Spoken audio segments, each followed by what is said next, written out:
For most people that have been on the internet for any length of time, saving a file is like blinking. It's done so easily you don't even think about it. You just click save. Now if you want that file to be a web page that browsers will be able to read, then there are a couple of standards you need to be aware of. Now this video will demonstrate the ways to save your file as a web page. For a basic web page, the file extension needs to be either .htm or .html. They are looked at in the eyes of the browsers as pretty much the same thing, so you can use either one, but for the sake of consistency, pick one and stick with it. Now I'm going to be using .html mainly because it's been around longer, so if nothing else, out of respect for the elder. Okay, we have the extension part of the naming figured out, but what about the actual file name itself? You can name it really whatever you want, like my first web page, .html, or any other descriptive type name. But remember to leave 0 spaces and no funky characters. Purists say that only lowercase letters should be used, but as far as the browsers are concerned, they don't care if it's a big letter or a little letter. So letters, numbers, underscores, and hyphens, and anything else should not be used.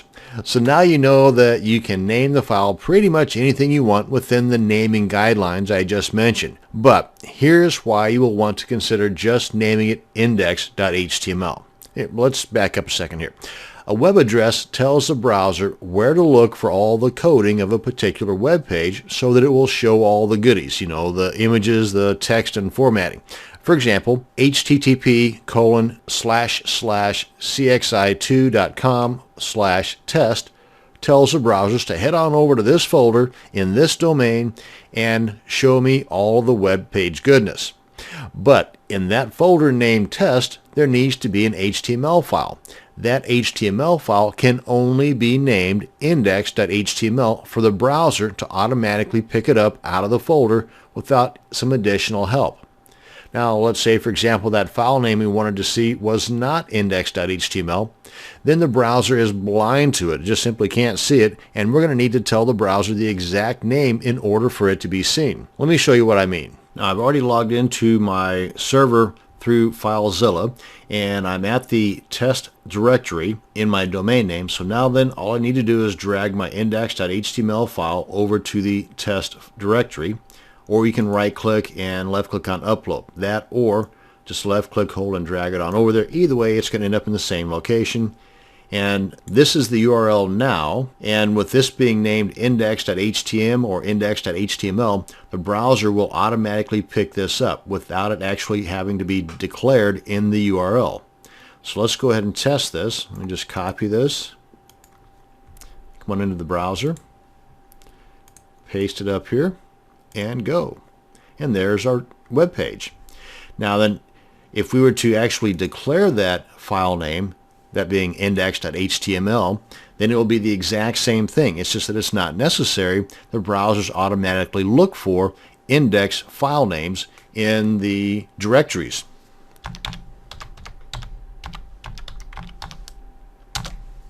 As you can see, the exact same thing. Refresh, the exact same thing. Now then, let's try this with a different name for the exact same file. Let's come on into our folder here on my desktop. I'm just going to right click, copy, right click, paste, and just rename this anything you want. Name it one of your descriptive names. My first webpage.html. I'm just going to go ahead and copy that because I'm going to need that here in a second. Copy that into my clipboard. Come on back to our FileZilla. Refresh this so that file shows up. There we go. Now then, let's go ahead and delete this one from our server so it's no longer there. Let's come on back to our browser, refresh, and there we are. This gives us the contents of that directory, and right now it's empty, just as it shows in our FTP client. So now let's go ahead and upload our same exact file, only with a different name, the descriptive name. Left click, hold, and drag it on over. Now then, if we come on back to our directory here and refresh, unlike with the index.html file, the browser doesn't recognize it automatically. It sees it's there in the directory, but it's not pulling it up unless we specifically declare it in the URL, like this. And there it is, the exact same web page, but if you do not save that HTML file as index.html or HTML, then the browser will not automatically pick it up. You'll have to specify that name in the URL. So to recap, you need to use the extension .html or .htm, and if you want the browser to auto-find the home page, then it needs to be named index.html or index.htm. Otherwise, you need to provide the exact file name within the web address. That's going to bring us to the end of this video on saving your HTML files.